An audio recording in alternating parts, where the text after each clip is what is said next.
And Voice of San Diego actually gave him a very good report card at the end of his tenure. Yeah, at the end, you know, it took a while, and it takes time to sit down, and you know, sometimes you got to sit down individually with these reporters and go over that. Well, and let's talk about that a little bit, because as I mentioned in the intro, Mayor Sanders who came here and addressed this group one year, a couple of years ago, and said, "Yeah, I don't watch TV and I don't read the paper." Right. What kind of challenge was that for you? Well, obviously, first thing in the morning, we need to make sure that he was informed. You know, because if he goes out to a press conference and there's something in the paper and he's asked about it by a TV station, he needs to know what's. So he didn't read it, but you read it to him. Right. We would give him some clippings in the morning, so he knew what was what was happening. But you know, as a mayor, I don't expect him to read the newspaper every day. You know, it's obviously he has to be informed, but that was our job for him to know what's important. You know, there's a lot of things that are in the paper and on TV that aren't all that important, but he needs to know what's germane to his job. So grade the media generally. You know, the traditional media, which we will call the print media, the newspapers, which there are several in this town, and the broadcast media, and split it out, radio and television, because I know KPBS and KOGO, you know, cover the mayor. Right. Well, I would say print in general. When you're talking about newspapers, there's a wide spectrum. You have the UT, which is now kind of right of Reagan, and then you have City Beat, which is now, not now, but has been kind of left of Lenin. So you have different kind of philosophies and reporters that you have to deal with. I think the UT overall was fair to us. And I think, you know, they don't come necessarily with a huge slant in dealing with the reporters. When I started, Matt Hall was the City Beat reporter, and then Craig Gustafson, and I think both of them gave us a fair shake. Sometimes on the investigative side, that's a completely different animal. They'll spend, you know, months on a story, and I think they feel compelled to produce a story that isn't all that positive. If they go in there and do research, one of the stories that they did was on city payroll, and they had reported that despite Sanders implementing 6% salary cuts to all city employees, that payroll was actually going up, and they basically implied that Sanders wasn't being forthright with the public. Well, their methodology and how they came to that conclusion was entirely flawed, and we sat down with them, we went over that. There was long discussions that even rose to Karen Winter, the editor's level, me calling her on a Saturday to tell her that if they ran with this story, we were going to be asking for a front page retraction. And fortunately, some changes were made to the story. Not so much to our liking. We would have preferred that there be some other things, but their premise wasn't flawed, or was flawed. They ran this huge A1 story with stacks of $100,000 bills piled up. It took up about 3/4 of the front page, and you know, so there are going to be times, there are going to be stories that we need to deal with. But I think for the most part, 90% of my interaction with the media, with the print, whether it's the UT or City Beat, was fair. I figured they were going to give us a fair shake. On the TV side, sometimes things were portrayed a little bit more dramatically or more controversial than they were, and sometimes that's the nature of television news. But I think overall, you know, we were given a fair shake. I think eventually they knew the position that the mayor was in, that he had inherited a mess, and you know, wasn't looking to move to the next level to get elected to something else. That his intentions were genuine. Radio? Radio. We didn't have much interaction with radio. Kogo for a while. Phil Farrar was the City Hall beat reporter. He was fair to us. And then I think they downsized quite a bit. We dealt a little bit with LaDonna Harvey, who was the midday talk show host. She was very critical of the city and of the budget problems and street resurfacing and things like that. And yeah, our cities aren't up to snuff, or excuse me, our streets aren't up to snuff. A lot of improvements still need to be made, but we made dramatic progress in resurfacing the streets, but she kind of always harped on that issue, as do a lot of people. I mean, it is an issue, but... yeah, I do it too. Yeah.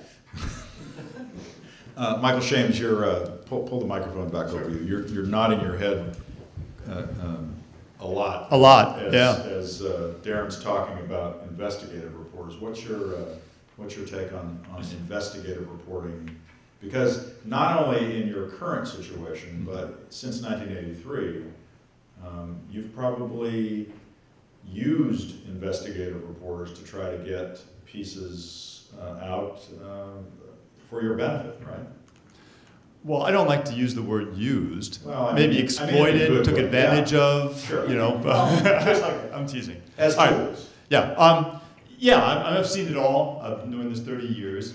In many ways, I have viewed myself as a journalist. I've been a professional advocate. And I think investigative reporters oftentimes view themselves as an advocate, seeking the truth and then sharing it with the public. Some advocates, I think, are very responsible about how they do their work, how they use the facts, how they gain the facts. I had an advantage over a lot of investigative reporters in that I had a budget and I had access to experts. So whenever I made a public assertion, it was backed up by somebody who knew what they were doing, who had credentials, and who had done analysis. Investigative reporters oftentimes don't have that, and many investigative reporters relied on my experts in order to do the stories they did, often about SPJ or the phone companies or whoever else was in our attention at the time. So being an investigative reporter is tough in that you have to understand you don't have sometimes the resources that others have, and you have to figure out creatively how to find those resources and know enough to make sure that they're accurate. So the investigative reporter is a slightly different animal, and it's one that I admire and respect because I feel in many ways I have been an investigative reporter for the better part of 30 years.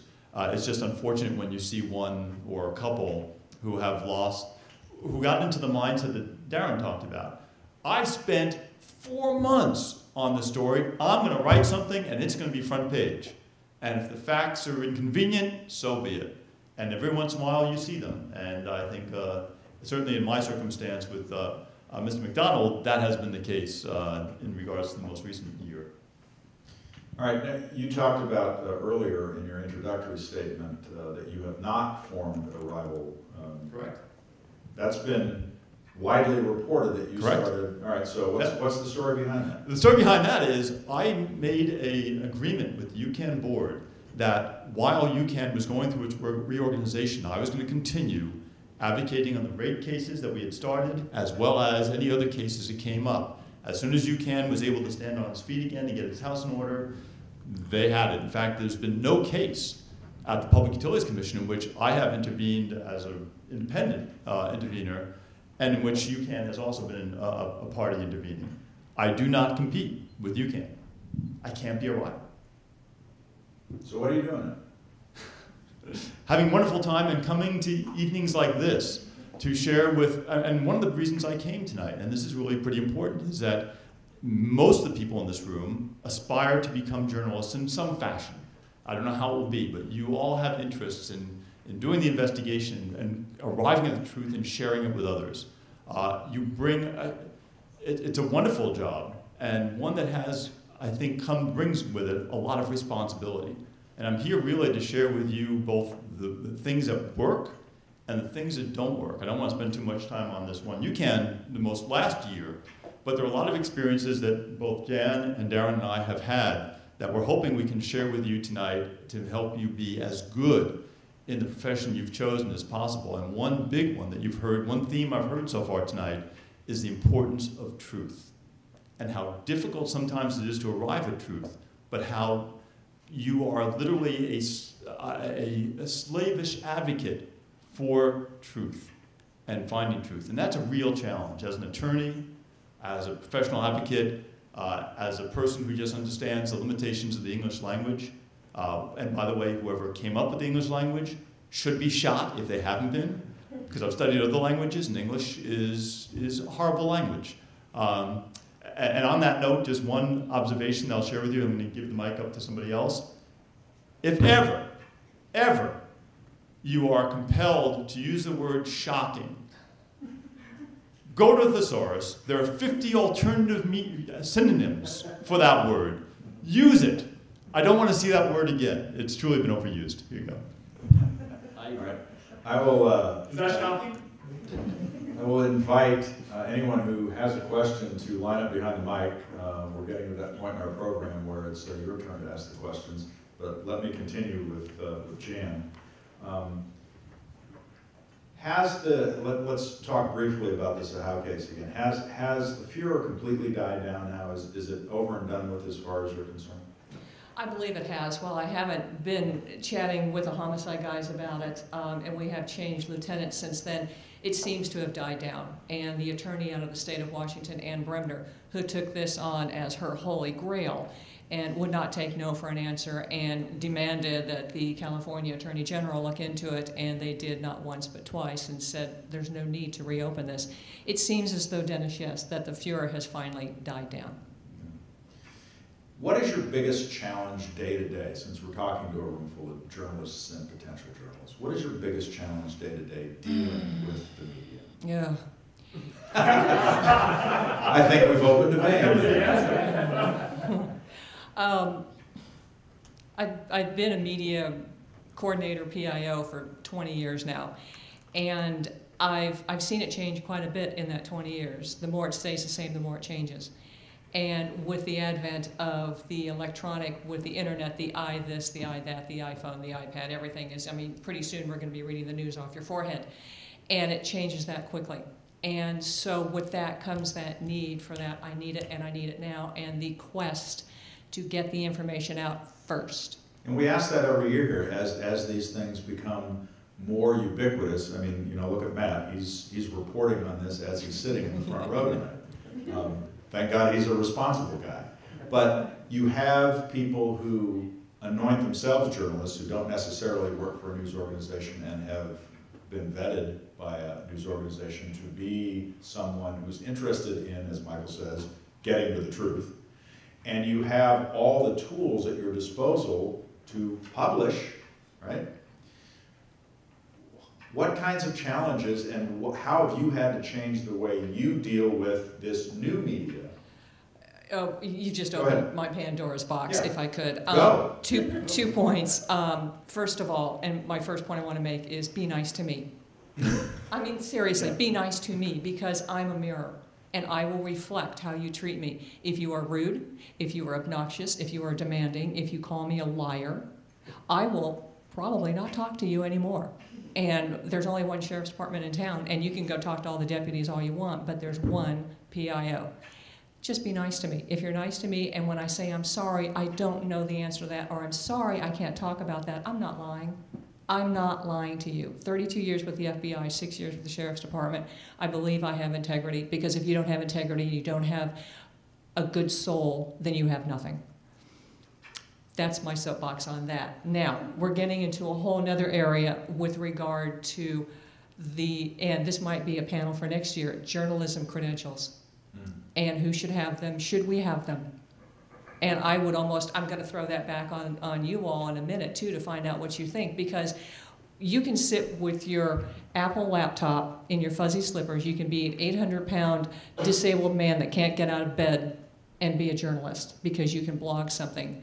Does that give you the right, because you blog in your fuzzy slippers out of your bedroom, and you don't go out and you haven't gotten that degree? Should you be called a journalist, or should you be like Pauline Ripard, who graduated from journalism school and has been doing this a long time, or JW or Dennis? I mean, are you on the same par? In my estimation, and I'd like to hear from Darren and Michael on that, no. Because Pauline and JW and Matt and the others that have been doing this a long time know the questions to ask, as will you. But if you're sitting at home with your laptop and you're blogging and you just want to get under my skin, or your city beat, I love that, left to left, oh my God, then yeah. So I drop that out on you all, what you think about that. Just for the record, Matt's wearing loafers, he's not wearing fuzzy slippers. Blue suede shoes. He's wearing blue suede shoes, as a matter of fact. Yeah, that's an interesting question. Darren, jump in, because I imagine, you know, back in the day, not that long ago, when several of us were young reporters, the only people who were covering stuff were people who worked for the traditional media, and those others were gadflies who showed up at council meetings and made a lot of noise. Today, they can be part of the discussion online very easily. How did that affect your job? Well, there's a growing number of bloggers, and you're right. People who have computers, laptops, can be sending stuff out all the time. For us, we look at the entity. What type of audience does a media outlet have? How large? What type of reach do they have? And if there's just a single guy out there that, and most of the bloggers are a little out there. And really, aren't informed and have agendas, in my mind. So we don't spend a lot of time dealing with them. And for us, it's dealing with the people who reach the masses, and that's print, it's TV, it's radio, some online publications, and that's who we focus on. On public records requests, anyone can submit one. We'll respond to it, but that's really our only legal obligation, is to respond to public records requests. We don't even have to talk to the media if we don't want to. It makes sense to do that, and I think we were very responsive and very transparent, but it's very hard to take bloggers seriously, and as long as they're not causing problems for us, we pretty much ignore You them. figured they represented themselves, and that was Right. that.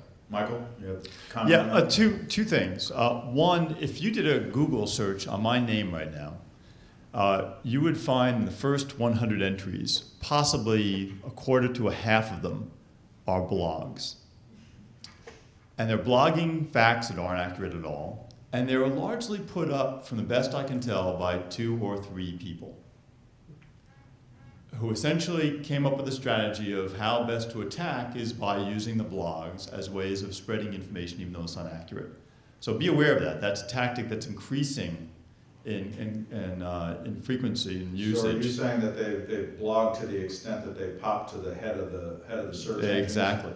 Exactly. Now, one question for all of you who have come here tonight. Has anybody not, and I won't ask you to raise your hand because I don't want to put you on the spot, but if you've not seen a video that took place, I guess it was a TV show about 9 years ago, and you can find it on the web. Jon Stewart went on Crossfire. And if you've not seen this video, it is the most amazing, I think, example of 2 non-journalists being confronted by a comedian and shaming them into realizing that they were not performing journalistic functions. It's worth seeing it. Just look on Google, Jon Stewart Crossfire, and you will see a remarkable and poignant, but also funny, in a sort of black way, example of the importance of and the abuse of the so-called news or stories by non-journalists. Well, you brought it up, so I'd like to hear your opinions on the panel and even the opinion of the audience. A lot of people get their news from Jon Stewart because he's a really good questioner. Yeah. But he's a comedian. He says, stop, everybody, wait, I'm not a journalist, I'm a comedian. But his show is surprisingly honest. What do you think about that? I mean, he's not a journalist. Well, Will Rogers, I think, actually pioneered that role, and to some extent, Mark Twain, a little less so. But in the turn of the century, 1900s, Will Rogers was viewed as being an honest and an observant broker of real news. Information. Of information, right. So, and comedy lends itself really well to that, but Jon Stewart, I think, is astute enough to remind people this is designed to be funny. But first and foremost, I'm here to get laughs, but he gets laughs with the truth. Now, I should tell you, there was a poll, I don't know how many of you saw it, about 2 weeks ago in the news, so I don't know if it was accurate, a poll in which apparently Comedy Central polled as a more trusted news source. I'm not making this up, I don't think, than Fox, but it was very close to MSNBC and some of the other stations.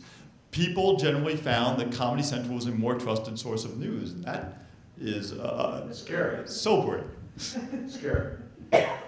Stephen, question? Yeah, I had a question. I was wondering from each of you, your perspective, looking back on what you've been through with the media, is there anything you either regret or wish you could do differently? Or what lesson is there out of there that if you could go back, you'd have handled it a little differently than you did? Well, I would say we had a little issue with a public records request with the Voice of San Diego, probably a year into my tenure there, and we botched it. We didn't get to it for several weeks. When we got to it, we didn't handle it right, and as a result, there was this thing called Pudgel Watch, and the Voice of San Diego was waiting until I turned over information that they had requested. And I had a person on my staff handling it, mishandled it, turned over some information, didn't turn over other information that he should have, and that kind of gave us a black eye in the transparency department. And it wasn't, we weren't trying to deceive anyone, but it was completely mishandled, and we spent a lot of time trying to repair, our reputation as being, responsive and open and honest, and how one kind of mistake can cause problems within the media community. I don't know how widespread it was really known, but within the media community it became an issue whether or not we were being responsive or not. Did y'all quickly come out and say this is how it is and admit to the issue, or well, did it take time? It took a while to kind of get to that. It involved thousands of emails that were requested and going through those, and some, as I mentioned, were turned over that perhaps were attorney-client privilege and shouldn't have been, and others which were standard form letters and form emails were withheld. And the person who I had on my staff handling that, we certainly had a discussion about that, but it was very sloppy work, but it cost us a little bit in the reputation department. Jan? Well, I think on a daily basis, not only in my professional but personal life, there are things I'd take back every day if I could. But that's a whole other panel. I know. How about that? We only have 20 minutes, and Dr. Phil has left the room. I don't know if I would take this back or not, but it was certainly skewed and screwed by the media. You might have heard a little incident that happened in Vista before Christmas where one of our deputies responded to a domestic violence call. It was dark, it was cold, and they saw a person in a hoodie walking away and kind of matched the description.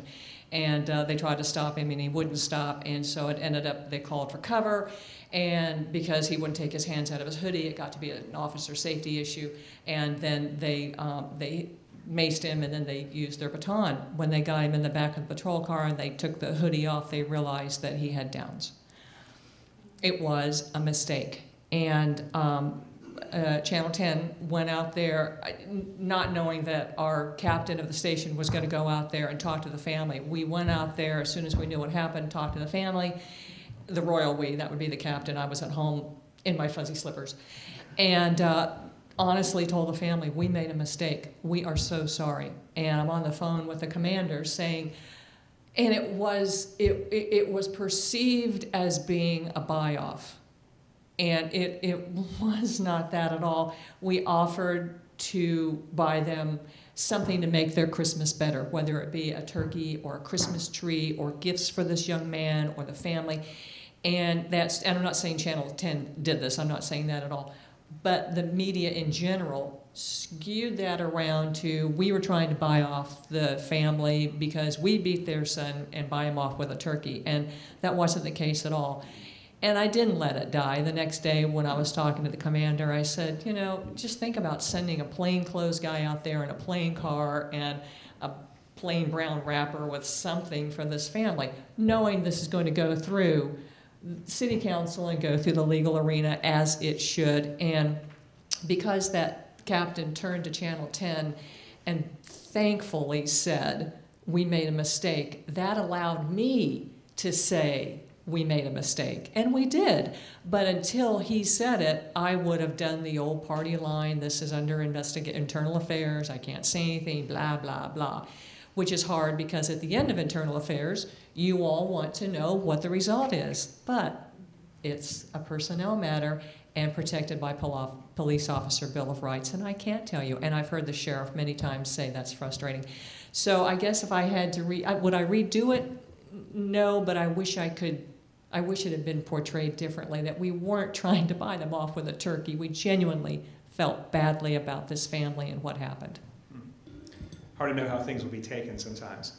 Yeah. Sorry? Hard to know how things will be taken sometimes when you say them. good deed shall go unpunished. That's true. Michael? Okay. Three big mistakes last year. One big mistake, which is a really important lesson for all of you. I forgot Mother's Day. Don't do that. Okay? That's a big no-no. All right.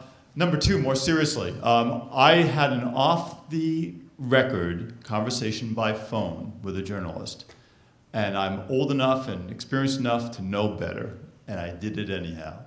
And I made an off-the-cuff statement, and sure enough, there it was, the lead sentence in a story that was written. And I thought to myself, you know, I'm too old, too smart to have fallen for that, I did it. Off-the-record conversations increasingly, especially given that you have less accountability on behalf of journalists, off-the-record conversations are a no-no. And I strongly recommend people don't do it. Don't go there.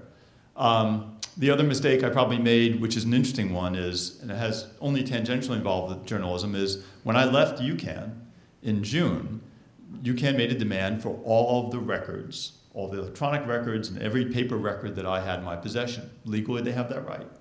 So I gave it to them. Immediately after that, the story started. And what happened was they would leak documents to the reporters, in this case, the UT and Reader,